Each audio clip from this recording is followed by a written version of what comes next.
ready? Ready. Ready, boss. We call the meeting to order. Do we have approval of today's agenda? Second. All those in favor? Aye. Agenda approved. Do we have approval of the minutes? So moved. Second. All those in favor, say aye. Aye. Aye. Approved. So, okay, new business. Okay, so the first item for new business is to establish minimum qualifications for our Public Works Safety and Training Coordinator, which would be at our Public Works facility. If you turn to page 2 and look at the qualifications, candidates for this position would need a high school diploma or GED equivalent, and then 2 years of experience in training or safety, or we would also accept an equivalent combination of training and experience. They must have a Class A CDL with air brake and tanker endorsements for at least 2 years at the time of appointment and maintained throughout duration of employment. So the reason we would need 2 years of experience is they would be training employees to obtain their CDL, and this is a requirement from the FMCSA, Federal Motor Carrier Safety Administration. And then we do have our physical and background check information and our residency requirements. This is a new position. Nicole?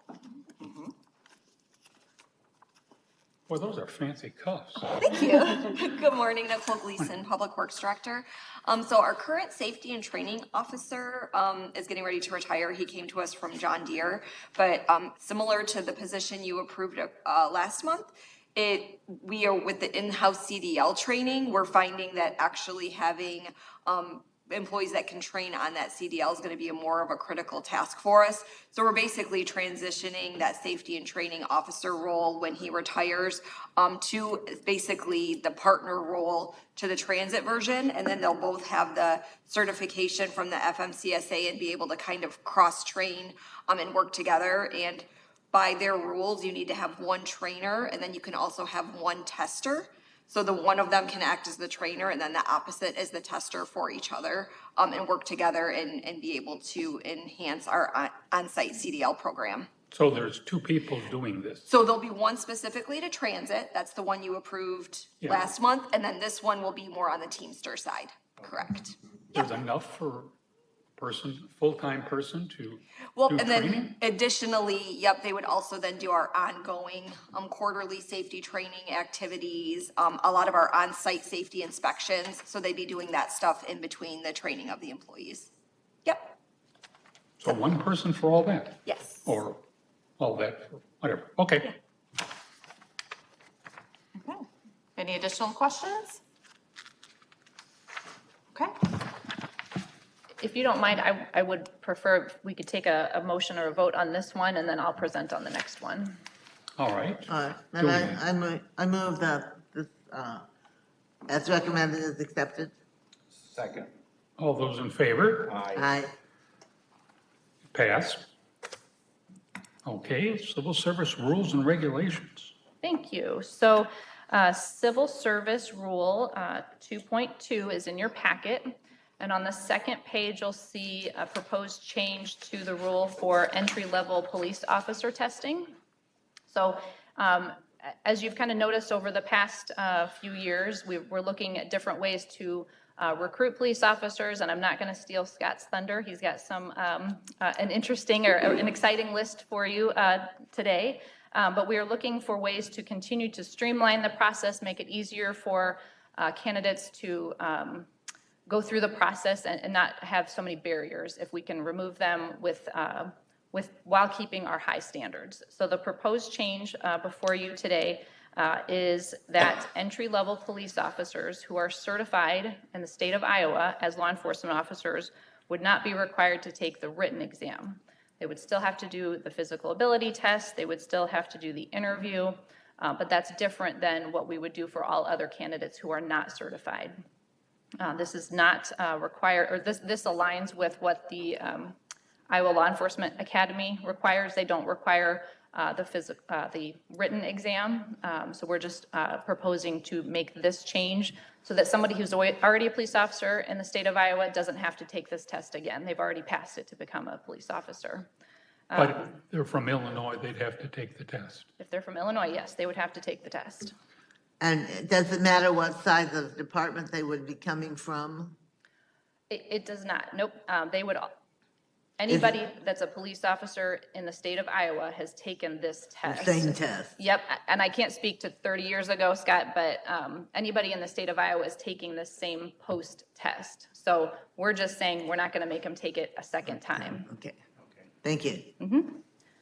And then the list would be certified in score order for all candidates. So we wouldn't give preferential treatment. It's just the way we are doing the scoring or the way the testing is structured. Well, do you think this will help us with our police recruitment? I think this will streamline our ability to hire lateral transfers from other departments. They don't have to go to the academy if they're certified in the state of Iowa or other states for that matter. If they're certified here already, they don't have to go to the academy. If they're certified in another state, there's an abbreviated version of the training that they have to do. So it helps us get them into the field training more quickly and then gets them out on the street to be in patrol and filling those vacancies. Okay. How are we doing this right now with recruiting? Are we being able to keep up? Do we have enough policemen? I think we're no different than anybody else in the country. Law enforcement is a difficult profession to recruit for, but Scott has some exciting news, like I kind of mentioned. I think we are on a very good path to being able to fill the vacancies that we have. Good, thank you. So I don't necessarily need a vote on this today. If you have questions or concerns or additional questions or concerns, this is just being presented as a draft today. We'll have to come to another meeting for a final approval, and then all members of the commission would have to be present for that vote. So if everyone's here in December, we could move forward with this change pending your approval. Very good, thank you. Okay. Thank you. When was the last time we all four were here? I was gonna say, do we only have 4 members now? Yeah. Right now, yes. Okay. All right, then there's no old business, so we'll move to certification lists. Good morning, Commissioners. Morning. So police officer, of course, a critical position within the city of Davenport. But first I want to echo what HR Director Fleming said. I want to thank the commission for being supportive of our efforts in recruiting, streamlining our processes, adapting, pivoting, changing, tweaking. We're trying to make our process more inclusive, reduce barriers, and get more people in to test with us and potentially become a Davenport police officer. And what we're doing, or what we have done, is working, okay? So this last process, 82 applicants applied, 74 were qualified to test with us. As typical, we have several that withdraw, some that don't schedule the test for whatever reason they apply, but then they ghost us. That's just typical. 7 failed the physical ability testing. 18 candidates then advanced to the written examination. Of those 18, they all passed the written examination. 4 withdrew at that time for other opportunities. 4 failed the background investigation. So that left us with 10 that were in the background investigation that passed, that were interviewed. 7 passed the interview. So I am enthusiastically thrilled to have a list of 7 qualified candidates for your perusal and your approval, which includes some good diversity and includes our first female since 2019. So I am just thrilled. The work that Captain Prohl and I have done over the last several months, and the entire HR team, the entire staff of DPD, it's all a team effort. You have a list of 7. How likely are all 7 to follow through? They're all accepting the job offer. They all will go through the additional testing we have, and then they all go to the January Iowa Law Enforcement Academy. And if they successfully pass that, they come back for the FTO program. And then if they successfully pass that, they're solo on the street, serving and protecting our great community. So, I'm going to add one more note of thanks, is our communications team has also been a really great Yes. partner with this. Social media, all of that, everything they're putting together, flyers, a lot of different asks that we've had of them. So I agree with Scott, it's definitely been a really great team effort. We're not done yet, but it's been a great partnership within the city here. We'll keep the communication after these people have been approved and they hopefully get on the force, keep that up because we need it we do. badly as Yeah. a city right now. Yeah, and I will say, you know, with our open process and our ability to have candidates retest if they don't pass the physical ability testing for some reason, schedule the next testing date that's available and schedule. 2 on the list were benefactors of this open process and the ability to retest. Good. So that was a good, positive change we made. Good. So thank you all, appreciate it.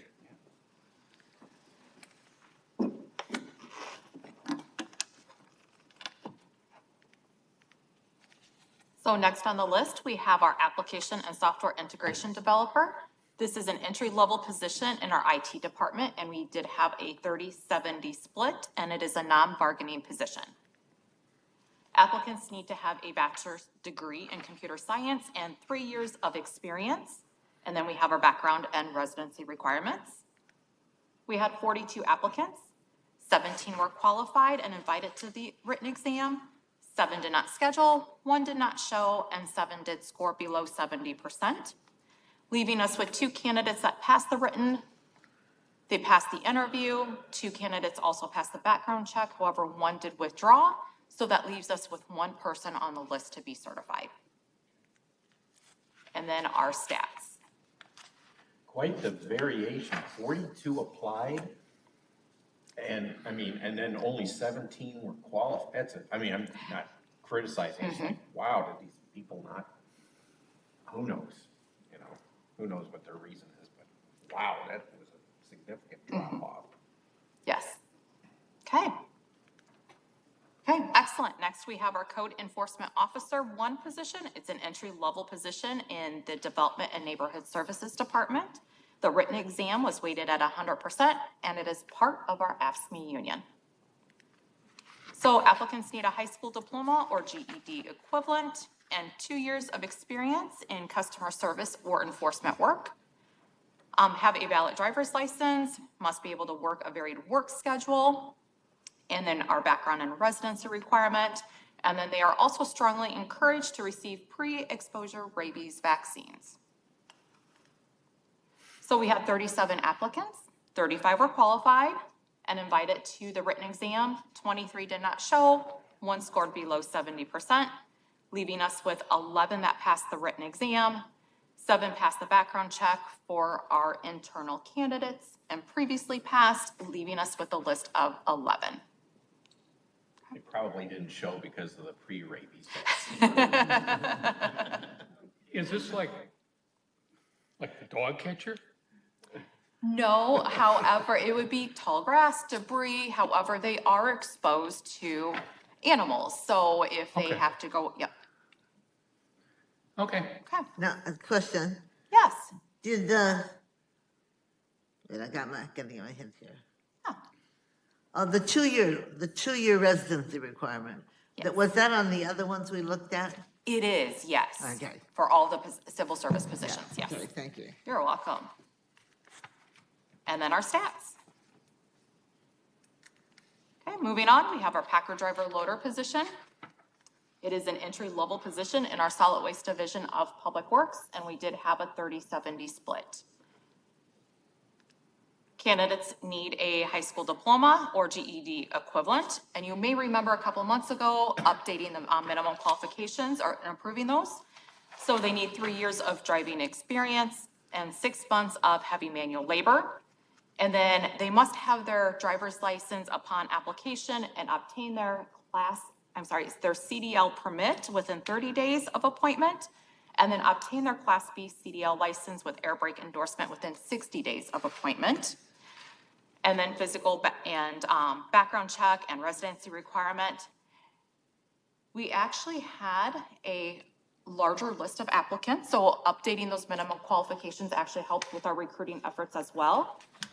So we have 42 applicants, 37 were qualified and invited to the written exam, 24 did not show.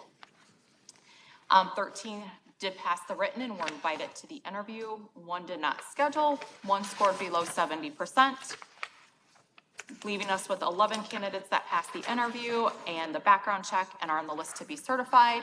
In the last 3 processes, we only had 2 or 3 that were actually on the list. So this is a big improvement for this position. Still, a lot of people don't show for the test. Why apply if you're not? It's very frustrating to us, right? And we do try to, we communicate multiple different ways on when the test is, you know, dates and times. Yeah, but wouldn't you think that many of them have applied for multiple jobs? And may have gotten another job and then.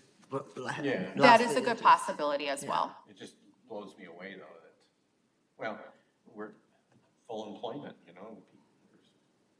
There are jobs available out there for people. It just, So go look for them all. yeah, yeah. Is this a fairly high turnover job? There, okay. So in general, I would say no. The majority of our staff has quite a bit of longevity, but I would say we do have a bit of turnover in the probationary period just because it's a job fit. Either you really would, like, this job requires a lot of, I would say, skill and concentration and focus. And if that's not for you, we do have quite a bit of turnover in the probationary, but I would say once they pass probation, it's a pretty good longevity after that. Yeah. I guess the only other thing, there's a lot of words in the job title. If you ever have to put down, you know, a lot of forms, you got to put out what's your occupation, you know? That's a lot of writing. It is a lot of words in the job title. The other thing that we do as well is when we advertise the position, it's sanitation driver with the packer driver loader in Yeah. parentheses afterwards. Yeah, but no pre-rabies. Okay.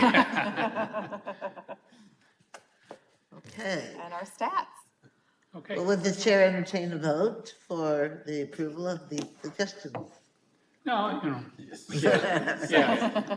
All those approved, say aye. Aye. Right. Okay, so then I guess we go for adjournment. That's Do I- always the hard one. It's so complicated. Yes.